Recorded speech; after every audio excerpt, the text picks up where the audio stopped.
V. Maman Shetty, Assistant Professor of Economics and NSS Program Officer. We welcome you, sir.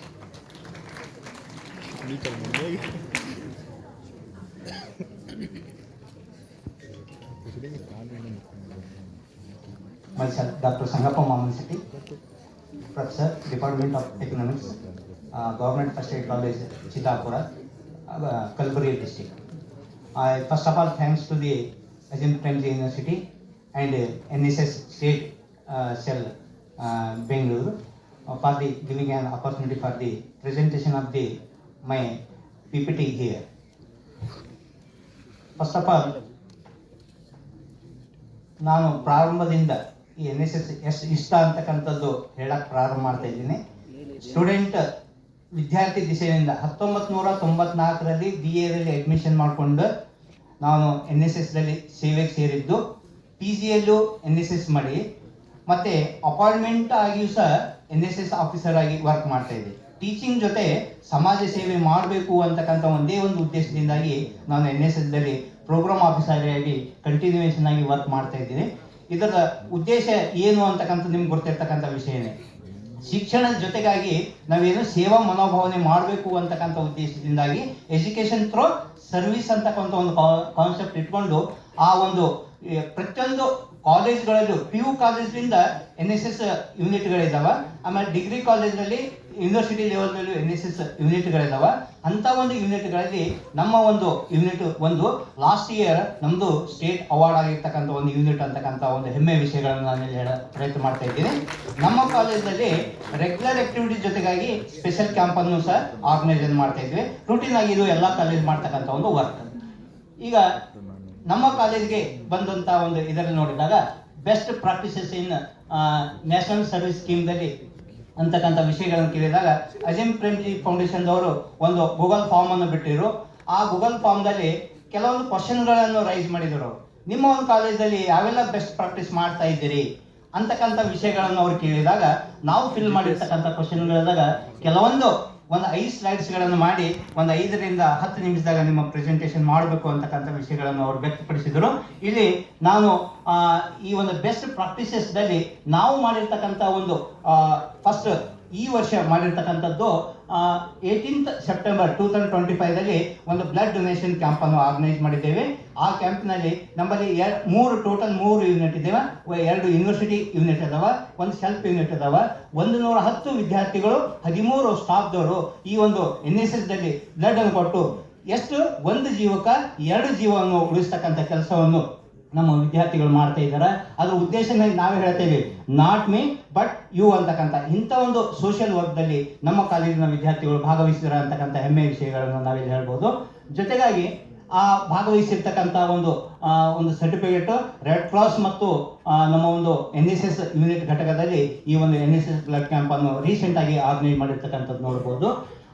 ಜೊತೆಗಾಗಿ community centre approach ಅಂತಕ್ಕಂಥದ್ದು ಅಂದಾಗ ನಾವು ಶಿಕ್ಷಣದ ಜೊತೆಗಾಗಿ ಕಮ್ಯುನಿಟಿಗೆ ಏನಾದರೂ ಕೊಡಬೇಕಲ್ಲ ಅಂತಕ್ಕಂಥ ಒಂದು ಕೆಲಸಗಳನ್ನು ಮಾಡಿದಾಗ ಸಮಾಜದಲ್ಲಿ ಇರ್ತಕ್ಕಂಥ ಅನೇಕ ಸಮಸ್ಯೆಗಳನ್ನು ಬಗೆಹರಿಸ್ತಕ್ಕಂಥ ಎಷ್ಟೋ ಒಂದು ಅವೇರ್ನೆಸ್ ಕೆಲಸಗಳನ್ನು ಮೂಡಿಸ್ತಕ್ಕಂಥ ಸರ್ಕಾರದ ಎಷ್ಟೋ ಯೋಜನೆಗಳು ಇರ್ತಾವ, ಆದ್ರೆ ಜನರಿಗೆ ಗೊತ್ತಿರಲ್ಲ. ಈ ಉದಾಹರಣೆಗಾಗಿ ಆಧಾರ್ ಅಂತಕ್ಕಂಥದ್ದು ಒಂದೇ ಒಂದು ಎಕ್ಸಾಂಪಲ್ ತೆಗೆದುಕೊಂಡು ನೋಡ್ರಿ. ವೀಸಾ ತೆಗಿಬೇಕಾದಾಗ ಹೆಸರು ಒಂದಿರ್ತದ, ಡಾಕ್ಯುಮೆಂಟ್ಸ್ದಾಗ ಒಂದಿರ್ತದೆ.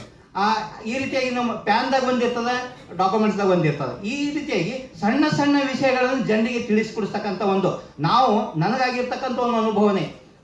ನಾನು 2014-15ರಲ್ಲಿ ಬ್ಯಾಂಕಾಕ್ದಾಗಲ್ಲಿ ನಾನು ಒಂದು ಏರ್ಪೋರ್ಟ್ಗೆ ಹೋದತ್ತಿನಾಗ ನಾನು ಆರ್ಡರ್ ಕಾಪಿದಲ್ಲಿ ಡಾಕ್ಟರ್ ಸಂಗಪ್ಪ ಮಾಮನ್ ಶೆಟ್ಟಿ ಅಂತಿತ್ತು. ಆರ್ಡರ್ದಾಗ ನನ್ನ ಪ್ಯಾನ್ ಕಾರ್ಡ್ ಮಾತ್ರ ಸಂಗಪ್ಪ ಅಂತಿತ್ತು. ನನಗಾದಂಥ ಅನುಭವನೇ ಸರ್. ಏರ್ಪೋರ್ಟ್ದಲ್ಲಿ ಸರಿಸುಮಾರಾಗಿ 1.5 ತಾಸನ್ನು ಕೂಡಿಸ್ಕೊಂಡ್ರು. No match the Aadhaar or PAN ನನ್ನ ಆರ್ಡರ್ ಕಾಪಿ. ಇಂಥ ಒಂದು ಸಣ್ಣ ವಿಷಯನೇ ಇರ್ತಾವ. ಇಂಥ ಒಂದು ಅವೇರ್ನೆಸ್ ಕೆಲಸಗಳನ್ನು, ಆಧಾರ್ ಅಪ್ಡೇಟ್ ಕೆಲಸಗಳನ್ನು, ಪ್ಯಾನ್ ಅಪ್ಡೇಟ್ ಕೆಲಸಗಳನ್ನು, ರೇಷನ್ ಕಾರ್ಡ್ ಅಪ್ಡೇಟ್ ಕೆಲಸಗಳನ್ನು ನಮ್ಮ ವಿದ್ಯಾರ್ಥಿಗಳು ತಮಗಾಗಿರ್ತಕ್ಕಂಥ ಅನುಭವಗಳನ್ನು ಮುಂದೆ ಎಲ್ಲರಿಗೂ ಸಮಾಜಕ್ಕೆ ಉಪಯುಕ್ತ ಆಗಬೇಕು ಅಂತಕ್ಕಂಥ ದೃಷ್ಟಿಯನ್ನು ಇಟ್ಟುಕೊಂಡು ಕೆಲವೊಂದು ರ್ಯಾಲಿಗಳನ್ನು ಮಾಡ್ತಕ್ಕಂಥದ್ದು. ಅದ್ರ ಜೊತೆಗಾಗಿ ನಾವು ಕೆಲವೊಂದು ರ್ಯಾಲಿಗಳಾದಾಗ ಆ ಸೋಷಿಯೋ ಎಕನಾಮಿಕ್ ಸರ್ವೆಗಳ ಬಗ್ಗೆನೂ ಹೇಳ್ತಾ ಇದ್ದೀವಿ. ಆಮೇಲೆ ಒಂದು ವಾಟರ್ ಯಾವ ರೀತಿಯಾಗಿ ಅದನ್ನು ನಾವು ಉಪಯೋಗ ಮಾಡಬೇಕು ಅಂತಕ್ಕಂಥ ಕೆಲಸಗಳನ್ನು ನಾವಿಲ್ಲಿ ನೋಡ್ಬೋದು ಅಂತಕ್ಕಂಥದ್ದು. ಆಮೇಲೆ ಹೆಲ್ತ್ ಆ್ಯಂಡ್ ಹೈಜಿನಿಕ್ ಎಸ್ಪೆಷಲಿ ಆಗಿ ಹೆಲ್ತ್ ಈಸ್ ವೆಲ್ತ್ ಅಂತ ಹೇಳ್ತಕ್ಕ ಇದ್ದೀವಿ. ಎಷ್ಟೊಂದು ಸರ್ಕಾರದ ಯೋಜನೆಗಳದಾವ, ಆ ಹೆಲ್ತ್ಗಳನ್ನು ಎಷ್ಟೊಂದು ಎಜುಕೇಟೆಡ್ ಇದ್ದೀವಿ, ಆದ್ರೂ ನಾವು ಪ್ರಾಕ್ಟಿಕಲ್ದಾಗ ಅವುಗಳನ್ನ ಉಪಯೋಗ ಮಾಡುವಾಗ ಕೆಲವೊಂದು ತೊಂದರೆಗಳಾಗ್ತಾವ. ಅದ್ರ ಮಕ್ಕಳಿಂದ ಬಂತು ಅಂತಂದಾಗ ಅದನ್ನು ನಮ್ಗೆ ಏನಾಗ್ತದೆ, ಒಂದು ಇಂಪ್ರೂವ್ಮೆಂಟ್ ಮಾಡ್ಕೊಳ್ಳೋಕೆ ಸಾಧ್ಯತೆ ಆಗ್ತದೆ. ಅಂಥ ಒಂದು ಕೆಲಸಗಳನ್ನು ನಮ್ಮ ಒಂದು NSS ವಾಲಂಟಿಯರ್ಸ್ಗಳಿಂದಲೇ ತಾವು ಸರ್, ಈಗ ನಾವು ಅಗ್ರಿಕಲ್ಚರ್ ಯೂನಿವರ್ಸಿಟಿದವ್ರು ಕಲಬುರಗಿದವ್ರು ಹೇಳಿದ್ರು, ನಾನು ಅವ್ರಿಗೆ ಥ್ಯಾಂಕ್ಸ್ ಅನ್ನು ಹೇಳ್ತಾ ಇದ್ದೀನಿ. ಎಷ್ಟೋ ಒಂದು ವಿಷಯಗಳನ್ನು ನಮ್ಗೆ ಗುರ್ತೇ ಇಲ್ಲ, ಅಂಥ ಒಂದು ವಿಷಯಗಳನ್ನು ನಾವು ಇಲ್ಲಿ ಒಂದು ಬಂದ್ಕೊಂಡು ಅವ್ರಿಂದ ಕಲ್ಕೊಳ್ತಕ್ಕಂಥ ವಿಷಯಗಳನ್ನು, ಎಸ್ಪೆಷಲಿ ಆಗಿ ಫಾರ್ಮರ್ ಸಂಬಂಧಪಟ್ಟಂತೆ, ಕ್ಲೀನ್ ಸಂಬಂಧಪಟ್ಟಂತೆ, ವಾಟರ್ ಮ್ಯಾನೇಜ್ಮೆಂಟ್ ಸಂಬಂಧಪಟ್ಟಂತೆ ಸರ್ ಅವರು ಅಗ್ರಿಕಲ್ಚರ್ ಯೂನಿವರ್ಸಿಟಿ ಆದಂಥ ಪ್ರಯುಕ್ತ ಅವರು ಬಹಳ ಚೆನ್ನಾಗಿ ವಿವರಣೆ ಮಾಡಿದ್ರು. ಇಲ್ಲಿ ನಾವು ಕೋವಿಡ್ ಸಂದರ್ಭದಲ್ಲಿ ಏನೆಲ್ಲ ಸಮಸ್ಯೆಗಳಾಗ್ತಾವೆ ಹೆಲ್ತ್ ಬಗ್ಗೆ ಅಂತಕ್ಕಂಥದ್ದು ಒಂದು ರ್ಯಾಲಿ ಮುಖಾಂತರವಾಗಿ ಮನೆ ಮನೆಗೆ ತಿರುಗಿ, ಆಫ್ಟರ್ ಕೋವಿಡ್ ಈಗ ಹೆಲ್ತ್ ಬಗ್ಗೆ ಬಹಳಷ್ಟು ಕನ್ಸರ್ನ್ ಬಂದಿದೆ. ಬಿಫೋರ್ ಕೋವಿಡ್ ಯಾರು ಯೋಗಕ್ಕೆ ಕೇರ್ ಮಾಡ್ತಾ ಇರಲಿಲ್ಲ, ಯಾರು ನಾವೇನು ಹೆಲ್ತ್ ಬಗ್ಗೆ ಕಾಳಜಿ ಇರಲಿಲ್ಲ. ಯಾವಾಗ ಕೋವಿಡ್ ಬಂತಲ್ಲ, ನಂತರ ಹೆಲ್ತ್ ಈಸ್ ವೆಲ್ತ್ ಅಂತ ಒಂದು ಕಾನ್ಸೆಪ್ಟ್ ಅನ್ನು ಉಪಯೋಗ ಮಾಡಿಕೊಂಡು ಕೋವಿಡ್ ಬಗ್ಗೆ ಪರಿಚಯ ಮತ್ತು ಕಾರ್ಯಕ್ರಮಗಳನ್ನು ಇಲ್ಲಿ ಅವೇರ್ನೆಸ್ ಮಾಡ್ತಾ ಇದ್ದೀವಿ. ಆಮೇಲೆ ಮೇಗಾ ಕೋಸ್ಟಲ್ ಫ್ಲಡ್ ಇತ್ತೀಚೆಗೆ ನಾವು ನೋಡ್ತಾ ಇದ್ದೀವಿ. ಅದರಲ್ಲಿ ಎಸ್ಪೆಷಲಿ ಆಗಿ ನಮ್ಮ ಮಹಾರಾಷ್ಟ್ರಕ್ಕೆ ಬಿಟ್ಟಿರ್ತಕ್ಕಂಥ ನೀರನ್ನು ನಮ್ಮ ಭಾಗದವ್ರು ಬಂದಾರ, ಇಲ್ಲಿ ಬಿಜಾಪುರದಾಗಿರ್ಬೋದು, ಆಲ್ಮೇಲ್ ಆಗಿರ್ಬೋದು, ಇಂಡಿ ಆಗಿರ್ಬೋದು, ಈ ಭಾಗಕ್ಕೆ ಪೂರ ಆ ಏರಿಯಾ ಭೀಮಾ ನದಿ ಮಹಾರಾಷ್ಟ್ರದಾಗ ನೀರು ಬಂತಂತಂದ್ರೆ ಫ್ಲಡ್ನಿಂದ ಯಾವ ರೀತಿಯಾಗಿ ಸೇವ್ ಆಗಬೇಕು, ರೈತರಿಗೆ ಮತ್ತು ಅಲ್ಲಿರ್ತಕ್ಕಂಥ ನಿರಾಶ್ರಿತರಿಗೆ ಯಾವ ರೀತಿಯಾಗಿ ನಾವು ಸಂರಕ್ಷಣೆ ಮಾಡಬೇಕು ಅಂತಕ್ಕಂಥ ಫ್ಲಡ್ ಅವೇರ್ನೆಸ್ ಕ್ಯಾಂಪ್ ಅನ್ನು ಬಿಫೋರ್ ಫ್ಲಡ್ ಆಫ್ಟರ್ ಫ್ಲಡ್ ಅಂತಕ್ಕಂಥ ಒಂದು ಯೋಜನೆಗಳನ್ನು ನಾವಿಲ್ಲಿ ಮಾಡ್ತಾ ಇದ್ದೀವಿ. ಅದಕ್ಕೆ ಬಂದ ಗಂಜಿ ಕೇಂದ್ರ ಅಂತಕ್ಕಂಥ ಮಾಡ್ತಾ ಇದ್ದೀವಿ. ಮೆಡಿಕಲ್ ಟ್ರೀಟ್ಮೆಂಟ್ ಕೊಡ್ತಕ್ಕಂಥ ಒಂದು ಕ್ಯಾಂಪ್ ಅನ್ನು ಇಲ್ಲಿ ಮಾಡ್ತಕ್ಕಂಥದ್ದು ನಾವಿಲ್ಲಿ ನೋಡ್ಬೋದು. ಅಲ್ಲಿ ಎನ್ರೋಲ್ಮೆಂಟ್ ಆಗಿರ್ಬೋದು, ಅವರಿಗೆ ಐ ಚೆಕಪ್ ಆಗಿರ್ಬೋದು, ಅವರಿಗೆ ಬ್ಲಡ್ ಕೊಡ್ತಕ್ಕಂಥದ್ದಾಗಿರ್ಬೋದು, ಫುಡ್ ರೆಸ್ಟ್ರಿಕ್ಷನ್ ಆಗಿರ್ಬೋದು, ಈ ರೀತಿಯಾಗಿ ಫ್ಲಡ್ ಬಂದ ನಾವು ಮಾಡ್ತಕ್ಕಂಥದ್ದು. ಆಮೇಲೆ ಎಸ್ಪೆಷಲಿ ಆಗಿ ಫಿಮೇಲ್ ಸಂಬಂಧಪಟ್ಟಂತೆ pleading in village campaigning by the NSS volunteers ಅಂತಕ್ಕಂಥದ್ದು. ಈ ಒಂದು ಯೋಜನೆಗಳಿಂದ ಆ ಹೆಲ್ತ್ ಅಂಡ್ ಹೈಜೆನಿಕ್ ಜೊತೆಗಾಗಿ ನಾವು ಅವುಗಳನ್ನು ಏನು ವೇಸ್ಟ್ ಅನ್ನು ಯಾವ ರೀತಿಯಾಗಿ ಅವನ್ನು ಸಂರಕ್ಷಣೆ ಮಾಡಬೇಕು ಅಂತಕ್ಕಂಥ ಉದ್ದೇಶದಿಂದಾಗಿ ಈ ಒಂದು ಫಿಮೇಲ್ NSS ವಾಲಂಟಿಯರ್ಸ್ ಮೊದಲು ನಾವು ತಿಳಿ ಹೇಳಿ, ಫಿಮೇಲ್ ಟೀಚರ್ಸ್ಲಿಂದ ತಿಳಿ ಹೇಳಿ, ನಂತರ ಅವ್ರ ಫ್ಯಾಮಿಲಿಗಳಾಗ ಈ ಒಂದು ಯೋಜನೆಗಳನ್ನು ಜಾರಿಗೆ ತರ್ತಕ್ಕಂಥದ್ದು ನಮ್ಮ NSS ಯೂನಿಟ್ದಲ್ಲಿ ಫ್ರೀಯಾಗಿ ಸಪ್ಲೈಯನ್ನು ಮಾಡ್ತಕ್ಕಂಥ ಯೋಜನೆಗಳನ್ನು ನಾವಿಲ್ಲಿ ಹಮ್ಮಿಕೊಂಡಿದ್ವಿ ಅಂತಕ್ಕಂಥದ್ದು. ಇದನ್ನು ನಾವು ಪ್ರತಿಯೊಂದು ವಿಲೇಜ್ಗಳಿಗೆ ಹೋಗಿ ಡಿಸ್ಟ್ರಿಬ್ಯೂಟ್ ಮಾಡ್ತಕ್ಕಂಥದ್ದು, ಅದನ್ನು ಸಂರಕ್ಷಣೆ ಮಾಡ್ತಕ್ಕಂಥದ್ದು, ಅದನ್ನು ನಾವು ಯಾವ ರೀತಿಯಾಗಿ ಅದನ್ನು ಮುಂದೆ ಮಿಸ್ ಆಗ್ಲಾರ್ದಂಗ ಉಪಯೋಗ ಮಾಡಬೇಕು ಅಂತಕ್ಕಂಥದ್ದು ನಾವಿಲ್ಲಿ ನೋಡ್ತಕ್ಕಂಥದ್ದು. ನೆಕ್ಸ್ಟ್ ಆಗಿ promote the health and food habits ಅಂತಕ್ಕಂಥ ಇತ್ತೀಚೆಗೆ ನಾವು ಬಂದು ತಿನ್ನಾಗ ಎಲ್ಲ ಬೆಂಗಳೂರು ಸಿಟಿಯನ್ನು ಹಿಡ್ಕೊಂಡು ರೂರಲ್ ಏರಿಯಾದಾಗೂ ಫಾಸ್ಟ್ ಫುಡ್ ಅನ್ನು ಅಕ್ಯುಪೈ ಆಗ್ಯದವ. ಎಲ್ಲಿ ನೋಡೋದ್ರಲ್ಲಿ ಏನದಾವ, ಪಾನಿಪುರಿ ಅದಾವ, ಬೇಲ್ಪುರಿ ಅದಾವ. ಅದ್ರ ನಂತರ ಈಗ ಏನು ಬಂದಿದೆ ಅಂತಂದಾಗ ಸರ್ ಅವ್ರು ಹೇಳಿದ್ರೆ ಎಲ್ಲ ಹೈಬ್ರಿಡ್ ಬಂದ್ಬಿಟ್ಟಿದ್ದೀವಿ. ನಮ್ಮ ಲೈಫ್ ಎಕ್ಸ್ಪೆಕ್ಟೆನ್ಸಿ ಏನಾಗ್ತಾ ಇದೆ, ಕಡಿಮೆ ಆಗ್ತಾ ಇದೆ. ಹೆಲ್ತ್ ಈಸ್ ವೆಲ್ತ್ ಅಂತಕ್ಕಂಥ ಒಂದ್ ಕಡೆ ಹೇಳ್ತಾ ಇದ್ದೀವಿ, ನಮಗಿರ್ತಕ್ಕಂಥ ಅವೈಲೇಬಲ್ ಫುಡ್ ಅನ್ನು ನಾವು ಉಪಯೋಗ ಮಾಡ್ತಾ ಇಲ್ಲ. ಇಂಥ ಒಂದು ಅವೈಲೇಬಲ್ ಫುಡ್ಗಳಿಗೆ ಸಂಬಂಧಪಟ್ಟಂತೆ ನಾವು ಒಂದು ವಾಲಂಟಿಯರ್ಸ್ಗಳಿಗೆ ಅದರಲ್ಲಿ ಇರ್ತಕ್ಕಂಥ ಇಂಪಾರ್ಟೆನ್ಸ್ ಅನ್ನು ಹೇಳಿದಾಗ ಅವರು ಮನೆಯಲ್ಲಿ ಬೆಳೆಸ್ತಾರ. ಅವರು ಈಗ ಸರ್ ಹೇಳಿದಾಗ ಬಾರ್ಡರ್ ಸಿಸ್ಟಮ್ ಎಕ್ಸ್ಚೇಂಜ್ ಅನ್ನು ಮಾಡ್ಕೊಳ್ಳಕ್ಕೆ ಸಾಧ್ಯತೆ ಆಗ್ತದೆ. ಈ ರೀತಿಯಾಗಿ ನಾವು ಹೆಲ್ತ್ ಅಂಡ್ ಹೈಜಿನಿಕ್ ಸಂಬಂಧಪಟ್ಟಂತೆ ಕೆಲವೊಂದು ಹ್ಯಾಬಿಟ್ಸ್ಗಳನ್ನು ಹೇಳ್ತಾ ಇದ್ದೀವಿ.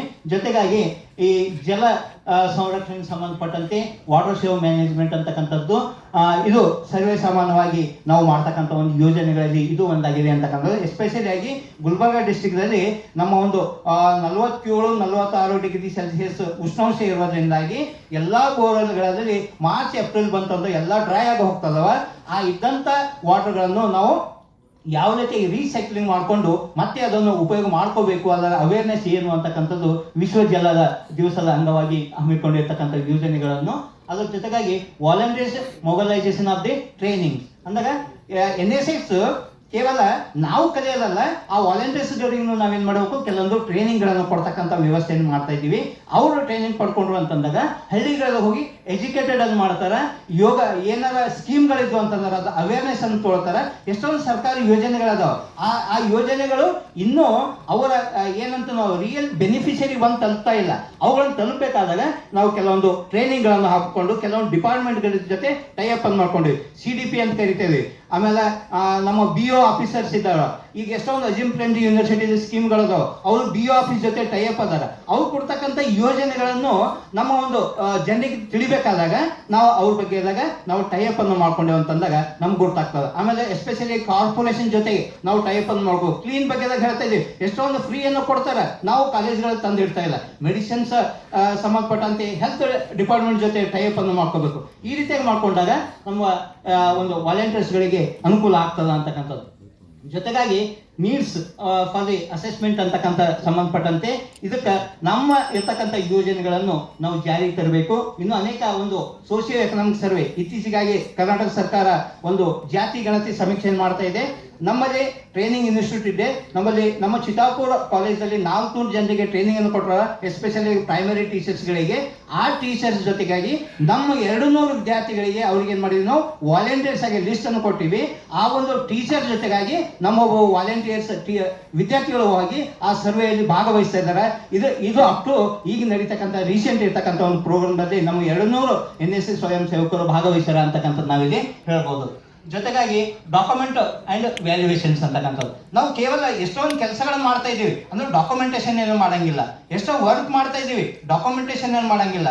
ಎಸ್ಪೆಷಲಿ ಆಗಿ ನಾವು ಯಾವುದೇ ಒಂದು ಸರ್ವೆಗಳನ್ನು ಕೆಲಸವನ್ನು ಮಾಡಿದಾಗ ಈ ಪಾವರ್ಟಿ ರಿಲೇಟೆಡ್ ಸರ್ವೆ ಇರ್ತದ, ಹೆಲ್ತ್ ರಿಲೇಟೆಡ್ ಸರ್ವೆ ಇರ್ತದ, ಯಾವುದೋ ಒಂದು RTO ಜೊತೆ ನಾವು ಟೈಅಪ್ ಮಾಡಿಕೊಂಡು ಕೆಲವೊಂದು ಆಟೋಗಳಿಗೆ ನಂಬರ್ ಕೊಡ್ತಕ್ಕಂಥ ಕೆಲಸಗಳನ್ನು ನಾವು ನಮ್ಮ ಒಂದು NSS ವಿದ್ಯಾರ್ಥಿಗಳ RTO ಜೊತೆಗೆ ನಾವು ಒಂದು ಟೈಅಪ್ ಅನ್ನು ಮಾಡ್ಕೊಂಡಿರ್ತಕ್ಕಂಥ ಒಂದು ಸರ್ವೆ ವರ್ಕ್ದಲ್ಲಿ ಡಾಕ್ಯುಮೆಂಟೇಶನ್ ವರ್ಕ್ ಮಾಡ್ತಕ್ಕಂಥ ಒಂದು ವರ್ಕ್ಗಳನ್ನು ನಾವಿಲ್ಲಿ ನೋಡಬಹುದು ಅಂತಕ್ಕಂಥದ್ದು. ಎಸ್ಪೆಷಲಿ ಆಗಿ ನಾವು ಹೆಲ್ತ್ ಸಂಬಂಧಪಟ್ಟಂತೆ ಪಲ್ಸ್ ಪೋಲಿಯೋ ಕಾರ್ಯಕ್ರಮ ಆಗಿರ್ಬೋದು ಅಥವಾ ನಮ್ಮ ಒಂದು ವ್ಯಾಕ್ಸಿನ್ ಕಾರ್ಯಕ್ರಮ ಆಗಿರ್ಬೋದು, ನಮ್ಮ ವಿದ್ಯಾರ್ಥಿಗಳು ಎಷ್ಟು ಭಾಗವಹಿಸ್ಯಾರ ಅಂತಕ್ಕಂಥ ಡಾಕ್ಯುಮೆಂಟೇಶನ್, ನಮ್ಮ ಒಂದು ಕಾಂಟ್ರಿಬ್ಯೂಷನ್ ಏನಿದೆ ಅಂತಕ್ಕಂಥದ್ದು ಸಹ ನಾವು ಡಾಕ್ಯುಮೆಂಟೇಶನ್ ಅಲ್ಲಿ ನೋಡಬಹುದು. ಜೊತೆಗಾಗಿ sustainable and long term engagement ಅಂತಕ್ಕಂಥದ್ದು, ನಾವು ಈ ಒಂದು ನಮ್ಮ ಜೀವಿತದ ಅವಧಿಯನ್ನು ನಾವು ಸ್ಟ್ರಾಂಗ್ ಅನ್ನು ಮಾಡ್ಕೋಬೇಕಾದಾಗ sustainability is the most essential ಅಂತಕ್ಕಂಥದ್ದು. ಈ ಒಂದು ಟ್ರಯಾಂಗಲ್ದಾಗ ನಾವು ಈ ಒಂದು ಕೆಲಸಗಳನ್ನು NSS ವಾಲಂಟಿಯರ್ಗಳ ಮಾಡ್ತಾ ಇದ್ದೀವಿ. ಜೊತೆಗಾಗಿ ಹೆಲ್ತ್ ಅಂಡ್ ಹೈಜಿನಿಕ್ ಸಂಬಂಧಪಟ್ಟಂತೆ ಇವೆಲ್ಲ ರೂರಲ್